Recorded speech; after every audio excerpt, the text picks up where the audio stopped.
Hi hi. இன்னைக்கு வந்து நிறைய கண்டென்ட்டோட வந்திருக்கோம். அதுலயும் மெயினான கண்டென்ட் என்னன்னா, நம்ம சாச்சனா அவர்கள் வந்து சொன்னாங்க அவங்க வந்து பிரிஞ்சால் வந்து தொட்டுக்க மாட்டாங்க, வெரி அலர்ஜி அப்படின்ட்டு. நம்ம அமரன் டீமோட ப்ரமோஷன்ஸ்க்கு வந்தப்போ இவ்ளோ படையல் சோறு வந்துச்சு இல்ல, அதுல வந்து பிரிஞ்சால் கறி வச்சிருந்தாங்க. அந்த சாச்சம்மா தேவி வந்து அந்த பிரிஞ்சால் கறியை எடுத்து எடுத்து பிரியாணியில் கலந்து கலந்து அடித்தார்கள். அதற்கான ஒரு பையன் போய் சொல்லலாம், அதுக்காக ஏக்கர் கணக்குல எல்லாம் சொல்லக்கூடாதுன்னு ஒரு படத்துல அது மாதிரி நான் வாய திறந்தா பொய்ய மட்டுமே சொல்லுவேன் அப்படின்னு அந்த அம்மா சபதம் எடுத்துட்டு வந்துட்டாங்க. ஏதாவது சொல்லிருப்பாங்க, சாச்சம்மா தேவி வந்து அடிக்கடி பொய் தான் சொல்லணும், உண்மையை பேசக்கூடாது அப்படி சொல்லி அவங்க வீட்டுல அமிச்சிட்டாங்க. ஐயோ வாய திறந்தா. சௌந்தர்யா ஒரு அழகா ஒரு பாட்டு கூட பாடினாங்க நம்ம சாச்சம்மா தேவிக்காக இங்க லைவ்ல. எங்க இது வந்து சாப்பாடுனா விவேகம் எல்லாருக்கும் அவங்க காட்டுவாங்க, எல்லாரும் இவருக்கு அக்கறை காட்டணும்னு நினைப்பாங்க. ஆனா எங்க ராணிக்கு சக்கரை ஏதோ. இந்த நாட்டில் உள்ள மக்கள் மேல் எங்கள் ராணிக்கு அக்கறை, ஆனால் அவங்களுக்கு பிடித்ததோ சர்க்கரை.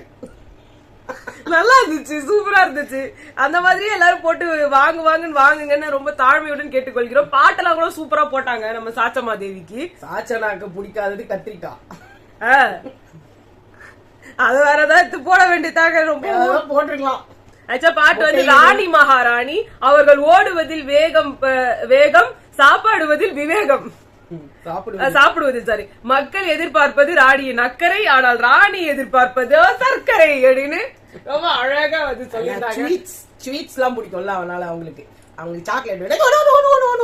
ஆமா, இன்னொரு இன்ஃபர்மேஷன் சொல்லு. இல்ல அதான் அவங்க எப்ப பார்த்தாலும் யாருக்கிட்ட இருந்தாலும் சர்க்கரை சர்க்கரையா இருந்தாலும் சரி சர்க்கரையை எடுத்து வாயில போட்டுப்பாங்க. அப்புறமா தட்டுல சும்மாவே சர்க்கரையை போட்டு போட்டு எடுத்து ஸ்பூன்ல வச்சு தின்னுவாங்க. அததான் அவங்க ஆனந்தி சொன்னாங்க. ஆனந்தி சொல்லும் போது சரிக்கான்றீங்க, இங்க உள்ள வந்து காட்டவொன்னு என்னதான் சர்க்கரை போட்டு என்னாலதான் சர்க்கரை தீர்ந்து போச்சான், என்னாலதான் இந்த வீட்டுல பிரச்சனையா சொல்றேங்கக்கா அப்படின்ட்டு ஆனந்தி கிட்டே போய் சொல்றீங்க. சொன்னவங்களே ஆனந்தி தானே. அடுத்த இன்ஃபர்மேஷன் வந்து நாமினேஷன் ஃப்ரீ பாஸ் பாய்ஸ் அவர்கள் வென்று விட்டார்கள். மறுபடியும் ஹேட்ரிக் அடிச்சிருக்காங்க 3வது தடவையா. Very good boys team. உங்க டீம்ல எப்ப ரயான் வந்தாரோ அப்போல இருந்து உங்களுக்கு வெற்றி. அவர் ஒரு லக்கி சாம், அவ்வளவுதான். சோ அந்த 3வது தடவை அவங்க வின் பண்ணதனால எடுத்து யார்கிட்ட கொடுத்தாரு பார்த்தா சிவகுமாருக்கு கொடுத்திருக்காங்க. ஒரு நல்ல சாய்ஸ். ஏன்னா அவர் வந்து புலம்பிக்கிட்டு இருந்ததே இதுக்குதான். ஆமா, இப்ப நீங்க பாக்குறீங்கல்ல, எனக்கு வந்து கொடுப்பாங்களா, யாருக்காவது கொடுப்பாங்களா, எல்லாருக்கிட்டையும் சொல்லி சொல்லி அவர் வந்து கடைசியில வாங்கிட்டார். சோ ரொம்ப மகிழ்ச்சி மிஸ்டர் சிவகுமார் நீங்க வாங்கினதுக்கு.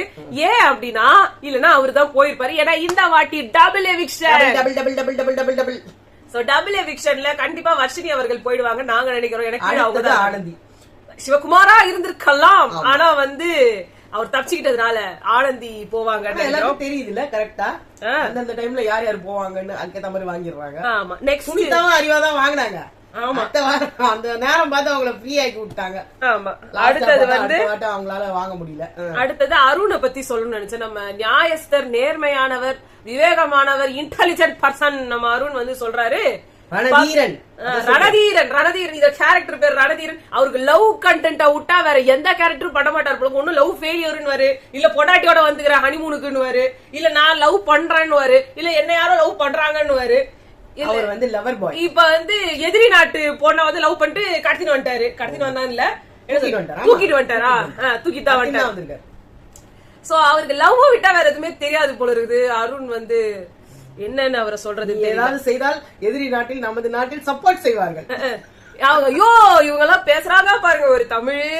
ஐயோ ஐயோ எல்லாம் தமிழ பேசுறேன், சாதாரண தமிழே பேசலாம். இவங்களை யாரு இல்ல, தீபக் ஒரு தமிழ் பேசுறாரு. அவர்கள் கொள்கிறார்கள், இவர்கள் பல்கிறார்கள், இவர்கள் வந்து ஓகே இது சரி. இல்ல எங்கள் நாட்டில் நீங்கள் எப்படி டைரக்டா நேரடியா மன்னரை போய் பேசலாம். அவர் சமைப்பது உங்கள் நாட்டுக்கு அல்ல எங்கள் நாட்டுக்கு. யாருக்கு தெரியாதா? எங்கள் அரசு காரத்தனமா இருக்குது.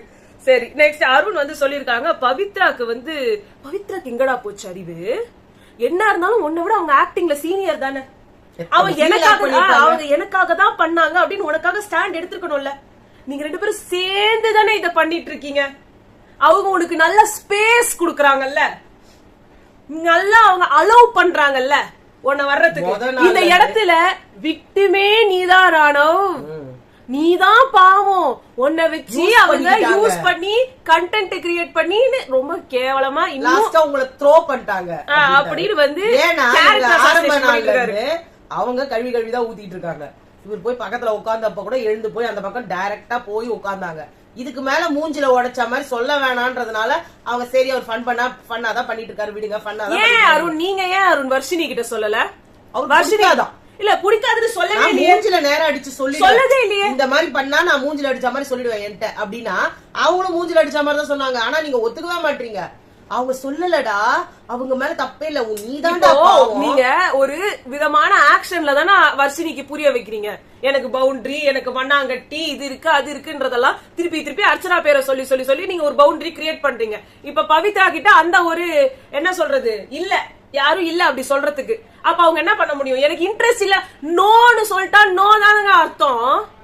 அவங்க சொல்றாங்க உங்க ஃப்ரெண்ட்ஸுங்க கிட்ட எல்லாம் சொல்லி என்ன கலாய்க்கிறீங்கன்னா அவங்க ஃப்ரெண்ட்ஸுங்களும் தானே கலாய்ச்சாங்க.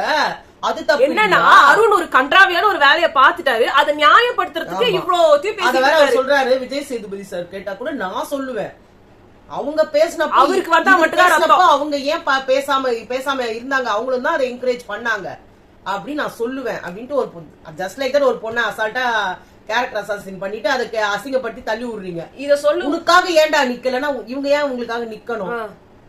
அந்த பொண்ணு அப்ப கூட சொல்லுது. இன்னொன்னு இத சொல்லும் போதே இன்னொன்னு ஞாபகம் வருது. அருணுக்கு வந்து நிறைய பேஜஸ் எல்லாம் வந்து சொல்லியிருந்தாங்க அர்ச்சனாவை வந்து சப்போர்ட் பண்ணவங்க எல்லாம் வந்து அருணுக்கு சப்போர்ட் பண்ண மாட்டாங்க. இது என்ன டபுள் ஸ்டாண்டர்ட்ஸ்னு? Arun is one person, Archana is one person. நாங்க அவங்க ரெண்டு பர்சனா பாக்குறோம். நீங்க அவங்க வந்து ரிலேஷன்ஷிப்ல இருந்தாங்கன்னா இவங்களை பிடிச்சா இவங்களை பிடிக்கணும்னு என்ன அவசியம் இருக்கு? நான் ஒரு கேள்வி கேக்குறேன். அர்ச்சனாவை வந்து எதிர்த்தவங்க எல்லாம் இன்னைக்கு அருணை பிடிச்சிருக்குன்னு சொல்றாங்க. அன்னைக்கு அர்ச்சனாவை காரி துப்பி ஸ்மோக்கிங் கேர்ள் அப்படின்னு இல்லாம இந்த அம்மாவால வாழ முடியாது, கை ஒதுருதா அப்படிலாம் நீங்க பேசுனீங்களே. இன்னைக்கு அதே வார்த்தையே அருணுக்கு வர மாட்டேங்குது. அவரும் தான் போய் சிகரெட் அடிக்கிறாரு, 24 மணி நேரம் போய் நிக்கிறாரு. அவருக்கும் தீபா அர்ச்சனாவை அசிங்கமா பேசினவங்க இன்னைக்கு அருணுக்கு சப்போர்ட்ல நிக்கிறாங்க. ஏன் நீங்க ரெண்டாவது இன்னொரு சைடு பாக்க மாட்டீங்க? அர்ச்சனாவை பிடிக்கல உங்களுக்கு அருண் என்ன பிடிக்க கூடாது? ஆனா அருணை பிடிக்கும், அர்ச்சனாவை பிடிக்காது அப்படின்னா ஒரு பாய்ன்றதுனால அல்ல. நீங்க கேக்குறீங்களா அர்ச்சனாவை பிடிச்சா அருணை பிடிக்கணும்னு? அர்ச்சனாவை பிடிக்காதவங்களுக்கு ஏங்க அருணை பிடிக்குது? யோசிச்சீங்களா அந்த ஆங்கிள்? யாருமே யோசிச்சிருக்க மாட்டீங்க. எதை எடுத்தாலும் பிளாங்கா எல்லாரையும் நம்பணும், எல்லாரையும் பிடிச்சிருக்கணும். ஒருத்தவங்களுக்கு ஒருத்தர் பிடிச்சிருந்தா அவங்கள நம்மளுக்கு பிடிச்சிருந்தா இது லவ் ட்ரையாங்கிளா? சரி, இப்ப இவ்வளவு பேசுறீங்கல்ல, இதே வேலையை தர்ஷிகா கிட்ட தைரியமா செய்ய வேண்டியதானே? இதே உங்க விஷால ஏத்தி விட வேண்டியது, உங்க ஃப்ரெண்டு தானே, அவரை ஏத்தி விட வேண்டியதானே, போய் எகிரி குதிடா அப்படின்னு சொல்லிட்டு. அவன் வந்து லூஸ் மாதிரி பண்ணிட்டு இருக்கான். அதை நீங்க என்கரேஜ் பண்ணி அவனுக்கு தேவையில்லாம கெட்ட பேர் வாங்கி வெளியில அனுப்ப போறதுக்கு ட்ரை பண்றீங்க. இவ்வளவுதான். மாயா பண்ணாங்கல்ல, மாயா நிக்சன் என்ன பண்ணாங்க? அந்த வேலையை தான் நீங்க பண்ணிட்டு இருக்கீங்க. மாயா வந்து என்ன பண்ணாங்க? ஆயிஷான்ற ஒரு பொண்ணை வச்சு இவரை காலி பண்ணாங்க. அங்க அவங்க வந்து அவங்க பிடிக்கலனாலும் இவங்க சொன்னாங்கன்றதுக்காக ஒத்துக்கிட்டாங்க. இங்க அவங்க ஒத்துக்கவே இல்ல. வேண்டாம், பிடிக்கல, எனக்கு என்ன வச்சு பேசாதீங்க. அவங்களே நீங்களே பாடி இருக்கீங்க. அர்ணவுக்கு இவங்களை பார்த்தா, ராணவுக்கு இவங்களை பார்த்தா என்ன சொன்னாங்க என்னவோ சொல்லி, ஆனா பவித்ராக்கு ராணவை பார்த்தா காண்டு அப்படிலாம் பாண்டி தானே இருந்தீங்க. அப்படின்னா என்ன அர்த்தம்? நீங்களே உங்களுக்கே தெரியும். பவித்ரா மேல காதலே, பவித்ராவுக்கு ராணவ் மேல காண்டு அப்படின்னு சொல்லி பாடுனீங்க. அப்ப என்ன அர்த்தம்? உங்களுக்கு அது தெரியுது. தெரிஞ்சும் நீங்க உட்கார்ந்து விட்டு நீங்க தான் அவனை பெருசாக்குறீங்க. நீங்க தான் சொன்னீங்க நீ எங்க கார்ல அடி இருக்கிற டிக்கிடா, நீ டயரு டிக்கில இருக்கிற டயரா உங்க மாதிரி என்னென்னமோ சொல்லிங்க. அதெல்லாம் அவருக்கு தெரிய வந்தா தெரியுங்க உங்களோட லட்சணமும். அடுத்து கேர்ள்ஸ் டீம் வந்து ஒரு ஸ்டோரி கிரியேட் பண்ணா அவங்களா பண்ணணும். பாய்ஸ் டீம் ஏன் கேர்ள்ஸ் டீமோட ஸ்டோரியை நீங்களா பண்ணிடுறீங்க? இவங்க வந்து பிரிஞ்சு அங்க போயிட்டாங்க, அவங்க இப்படி ஆயிட்டாங்க. நீங்க வேற ஒரு இதுன்னு சொல்றதுக்கு பதிலா எதிரி நாடுன்னு இவங்களே சொல்றீங்க. பாகுபலி கதை, அந்த கதை, இந்த கதை எல்லாத்தையும் ஒன்னாக்கிறாரு. ராஜாவும் ராணியும் குழந்தை இல்லாம இருந்தாங்களாம். குடவோலை சிஸ்டத்துல இவரை வந்து தேர்ந்தெடுத்து இவரை வந்து இளவரசர் ஆக்கினாங்களாம். இளவரசர் ஆன படம் கொஞ்ச நாள் கழிச்சு அவங்களுக்கு ஒரு குழந்தை பிறந்துதான். ஆனாலும் இவரை தான் இளவரசர் ஆக்கணும்னு ராஜா சொன்னாராம். அதனால கோச்சிங்கன்னா அந்த நாட்டுக்கு போய் அங்க வந்து அந்த பொண்ணை ராணி ஆகிட்டாங்க. என்னென்னமோ சொல்லி வளர்ந்துட்டு இருக்காங்க. நீங்க உங்களுக்கு மட்டும் ஸ்டோரி கிரியேட் பண்ணுங்க. எதுக்கு பக்கத்து எதிர்நாட்டுக்கு ஒரு ஸ்டோரி கிரியேட் பண்றீங்க? எதிர்நாள் அவங்க என்ன பண்ணாங்க? எங்களுக்கு சின்ன அவர் வந்து ராணி ஆயிட்டு யாரையும் கல்யாணம் பண்ண மாட்டேன், இங்க செழிப்பும் எல்லாமே அந்த எதிரி நாட்டை கைப்பற்றிட்ட அப்புறமா எங்க ராணி சொல்ற மாதிரி. இப்ப நம்ம நீங்க என்னமோ இது மதுரையில மீனாட்சி, அதுதான் ஸ்டோரி. அவங்க வந்து தான் தன்னோட நாட்டை யாருக்கு, அதனால தான் அவங்க கல்யாணம் பண்ணி இன்னொரு இடத்துக்கு போல. ஆமா, கல்யாணம் பண்ண இடத்துல அவங்க அந்த அந்த பையனை தான் இங்க வர வச்சாங்களே தவிர நான் இந்த நாட்டை விட்டு போக மாட்டேன், ஏன்னா இது என்னோட அரசாட்சி. அதனால இன்னைக்கு மதுரையில் மீனாட்சி ஆட்சின்னு சொல்றது அதுக்குதான். அங்க யாரும் ஆம்பளைங்களுக்கு இம்பார்ட்டன்ஸ் கிடையாது. அந்த மாதிரி ஒரு வீரமான ஒரு கதையை இவங்க சொல்றாங்க. நீங்க என்னடானா பாகுபலி கதையை எடுத்துன்னு வந்துட்டு பாகுபலியில அந்த ராஜா அதே நாங்க சொல்லணும்னு நினைச்சோம். ராணவுக்கு ராயனுக்கு வந்து ட்ரெஸ் மாத்தி குடிச்சிட்டீங்க. என்னங்க நீங்க? நம்ம ராயன் வந்து ராஜகுருவுக்கு வந்து பாகுபலி ட்ரெஸ், நம்ம ராணவ் வந்து ராஜா. அட்லீஸ்ட் பல்வால் தேவ ட்ரெஸ் ஆவது குத்துக்கலாம். சம்பந்தமே இல்லாம ராசர் அவங்க கேரக்டர் ட்ரெஸ் குத்துறாங்க. இப்படி வர வச்சுக்கிறாரு அப்பப்போ கைய. நாசர் கேரக்டர் பிளே பண்ணிட்டு இருக்காரு ராணவ். அது மட்டும் இல்ல, அந்த புடவையை இழுத்து காமெடியா இருக்குங்க அவர் பண்றது. இன்னொன்னு ஆனந்தி வந்து ராணுவ தேசம்னு வைக்கலாம்னு சொன்னாங்க. அதுக்கு வந்து நமக்கு அரசியல் வேண்டும் அப்படின்னாரு. ராணுவ அரசர் ராணுவ பூமின்னு தானே சொல்லி ராணுவ அவர் பேர் என்ன சொன்னாங்க? சாச்சம்மா தேவி நின்னுச்சு. இவருக்கு என்ன? ராணுவ கேசரி. அவர் காவி கலர்ல போட்டுக்கிறேன்னு கேசரின்னு பேர் வச்சிட்டீங்களாங்க. அதுவும் தான் அரசியல். அதான் சொல்றேன், கேசரி வந்து அரசியல் அரசியல். ராணுவ தேசமாவது பரவாயில்ல. அதுவாது ஏதோ தமிழ் சேனலுக்காக ஏதோ பண்ணாங்கன்னு சொல்லலாம். நீங்க பண்றது இந்தியாவோட எல்லாமே எப்படி வேணா எடுத்துக்கலாம். இது அப்படியே எல்கேஜி படம் மாதிரிதான். ஏங்க உங்களுக்கு வேற ஸ்வீட் அல்வான்னு வச்சிருக்கலாம், ஜாங்கிரின்னு வச்சிருக்கலாம், பூன்னு வச்சிருக்கலாம், புஷ்பன்னு வச்சிருக்கலாம். இப்ப நீங்க இதுல வந்து முத்துக்குமரன் வேற வந்து பைத்தியம். ஆனா நல்லா பண்றாரு, சூப்பரா சிரிச்சு. ஆக்சுவலா முகம் நல்லா மலர்ந்த முகமா, அந்த மலர்ந்த அவர் அரசு ஆனா என்ன தெரியுமா ராஜா இல்லையாரு. அவரு ஆக்சுவலா அந்த கேரக்டர் ட்ரை பண்றாரு. சிவாஜி வந்து காளிதாசரா, அந்த காளிதாஸ் ஒரு படத்துல வந்து அதானே கரெக்டா சொல்றேன். காளிதாசன் பைத்தியம் பார்த்துட்டு அப்படி கவிரா அத பண்ண போறாரு. தெரியல, நான் நினைக்கிறேன் எனக்கு அந்த மாதிரி இல்ல, எனக்கு அப்படிதான் தோணுச்சு. அவரும் அந்த மாதிரிதான் இருப்பாரு, லூசு மாதிரி. ஏன்னா கூட்டம் வந்து நிக்க வச்சீங்க. அது அப்பாவி, இவருக்கு பைத்தியம்.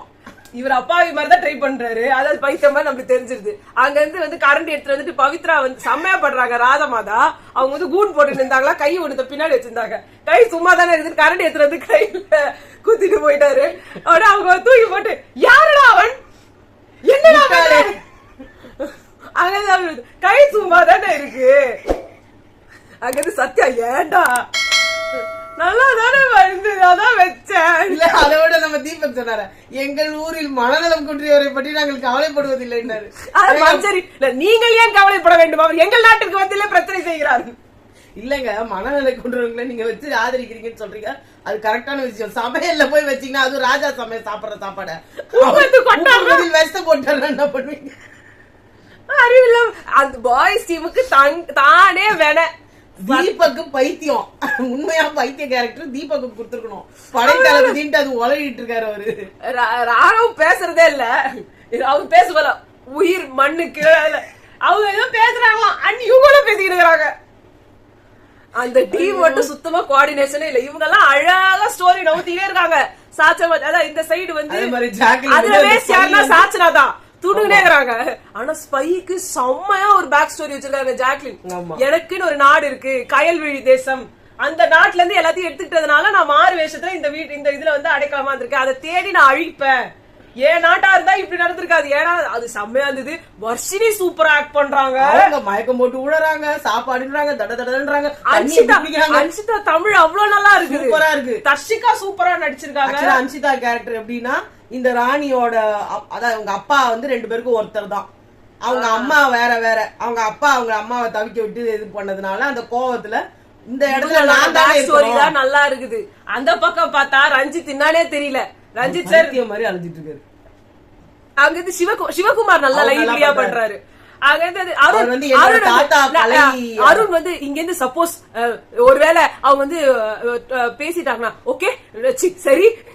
இவர்கிட்ட வந்து தமிழ்ல நான் என்ன சொல்றேன், அவரு மத்தவங்க எல்லாம் பொறுமையா பேசுறாங்கல்ல, தீபக்கும் இவரும் ஏன் அவ்வளவு ஹைப்பர் டென்ஷன்ல இருக்கிறாங்க? சூப்பரா வந்து சாதாரணமா தமிழ் பேசுறதுனா பேசுறதே இல்ல. அங்க உட்காந்து பேசும்போது கரெக்டா பேசுறாங்க. இங்க அங்கிருந்து ஆனந்தி கலக்கிட்டு இருக்காங்க. ஆனந்தி நல்லா பண்றாங்க, பவித்ரா சூப்பரா பண்றாங்க. இந்த சைடு கேர்ள்ஸ் டீமே சூப்பரா பண்றாங்க. பாய்ஸ் டீம் பவித்ரா அந்த ராஜா மாதானா அந்த ராஜா மாதா மாதிரி சிவகுமாரும் இவரும் முத்துக்குமாரும் சூப்பரா பண்றாங்க. ஜெஃப்ரி என்ன பண்றாருன்னு தெரியல, ஆனா அவனும் குடுமிய டைட் பண்றாரு. அவர் பணியால விஷால் சிறுநீர் கழித்து விட்டு வருகிறேன், அங்க போகிறேன், இங்க போகிறேன், லூஸ் மாதிரி பண்ணிட்டு. இது பாய்ஸ் அவங்க ராஜாக்கு அவங்களே கமெண்ட் வச்சு பாட்டு பாடுறாங்க. ராணவன் பேர் ராவணன் படத்துல இருந்து பாட்டு எடுத்துக்கினாங்க. இந்த பூமியில எப்ப வந்து நீ போறதுன்ற மாதிரி அதை எடுத்து பாடுறாங்க. நல்லா வருவீங்க நீங்க. அது ராணி மகாராணின்னு அந்த பாட்டு சூப்பர். ஆனா கரெக்டா எடுத்திருக்காங்க. ரொம்ப அழகா பண்ணிருந்தாங்க. அந்த மஞ்சரி அப்பா கலக்குறாங்க. அவங்க தமிழ் நல்லா இருக்கு. அவங்களோட ஸ்பீச் ஒண்ணு கூட மிஸ் ஆகல. அந்த ட்ரெஸ்ஸிங், அவங்க போட்டிருக்க ட்ரெஸ்ஸிங், அந்த அந்த ஒரு கூட விஷால் வந்துட்டு உங்க பொட்டு உழற மாதிரி அத போய் நக்கல் பண்ணிட்டு உட்கார்ந்துட்டு இருக்காரு. வேற என்ன தெரியும் அவருக்கு? ஒரே இதுவா போச்சு. அவர்கள் பார்த்துக் கொள்வார்கள், நீ நமது சமையலை முடி அப்படின்ட்டாரு. வேணா தீபக், உங்களுக்கு தமிழ் வரல தீபக். இல்ல விஷால் வந்து சரியான இதுதான் சொல்றது. கேவலம் நடிக்கவும் வராது, ஒண்ணும் வராது. ஆனா ட்ரை பண்றது மட்டும் இவ்வளவு. நான் தான் உலக அழகன்னு நினைப்பேன். ஐயோ முடியல ரஷிகா, ஐயோ சகிக்கல. உனக்குலாம் ஏன், உங்களுக்கு கேமும் போச்சு, உங்களுக்கு என் கேரக்டரும் கேவலமாக போகுது. என்னவோ என்ன நடக்க போதோ என்னவோ, அவ்வளவுதான். ஏதோ பட்டு போங்க. நாங்க வந்து இன்னைக்கு உங்களை நைட்டு சந்திக்கிறோம். இவ்வளவுதான் இந்த இதோட சாச்சனாவோட கத்திரிக்காய் மேட்டர் எல்லாரும் பரப்பி விடுங்க. ஆமா, பாய்.